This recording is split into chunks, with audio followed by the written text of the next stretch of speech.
Hello everyone, আসসালামু আলাইকুম। কেমন আছেন সবাই? আজকে আবারও চলে আসলাম ছোট্ট আরেকটি ব্লগ ভিডিও নিয়ে। আজকে আমি আর আমার ছোটবেলার বান্ধবী যাচ্ছিলাম বাজারে, কারণ ওর সামনে অ্যানিভার্সারি আসতেছে। ওর হাজবেন্ডকে গিফট করার জন্য একটা পাঞ্জাবি বানাতে দিবে। ওর হাজবেন্ড যেহেতু হুজুর মানুষের জন্য পাঞ্জাবি বানাতে দিল।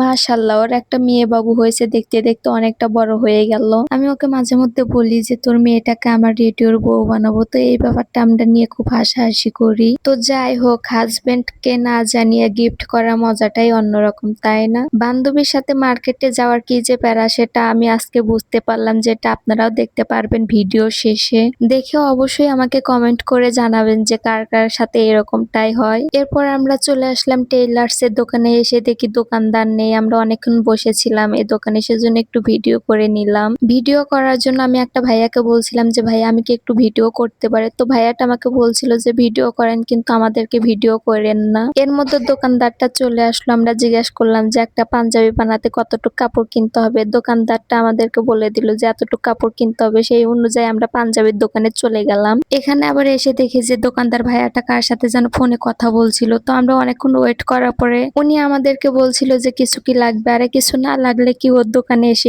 বসে আছি। ওনাকে বললাম যে পাঞ্জাবি বানাতে দেব। তো উনি আমাদেরকে অনেকগুলো কাপড় দেখাচ্ছিল, যেটা দেখি সেটাই ভালো লাগে। আসলে কোনটা রেখে কোনটা নেব আমরা দুজনে খুব কনফিউশনের মধ্যে পড়ে গিয়েছিলাম, যেহেতু আমার বান্ধবী এই প্রথম তার হাজবেন্ডকে কিছু উপহার দিচ্ছে। আমরা অনেকগুলো কাপড় দেখছিলাম, কারণ আমরা যেটা চয়েস করছিলাম সেটা আবার বলছিলাম যদি এটা ওনার ভালো না লাগে। আমরা অনেকগুলো কাপড় দেখেছিলাম, সবগুলো সাদার ভিতরে দেখেছিলাম। তখন দোকানদার আমাদেরকে একটা কালার আলাদা দিল। তো আমরা সেটা নিয়ে নিই, কারণ হুজুর মানুষদের দেখি যে তারা সাদা পাঞ্জাবি বেশি পছন্দ করে পরতে। অনেক খোঁজাখুঁজি এবং দেখাদেখি করার পরে একটা কাপড় অবশেষে পছন্দ হয়ে গেল। তো দোকানদারকে আমরা বললাম যে 3.25 গজ নিতে বলেছিল, তো সেই অনুযায়ী আমাদেরকে কেটে দিচ্ছিল। কাপড়টা নিয়ে আবারও চলে গেলাম টেলার্সের দোকানে। সেখানে সবকিছু কমপ্লিট করে চিলিপটা নিয়ে আবার চলে আসলাম। এবার যাব আমরা গজ কাপড়ের দোকানে। আমার বান্ধবী এক কালারের গজ কাপড় নিয়েছিল এবং তার উপর রং দিয়ে ফুল করবে, সেজন্য। এখানে আমার সাথে একটা ঘটনা ঘটেছিল। আমি আর একটা গজ কাপড়ের দোকানে গিয়েছিলাম এবং সেখানে আমি বলেছিলাম যে ভাই আমি কি একটু ভিডিও করতে পারি? তো উনি আমাদেরকে সরাসরি না করে দিয়েছিল, জানি না কিসের জন্য।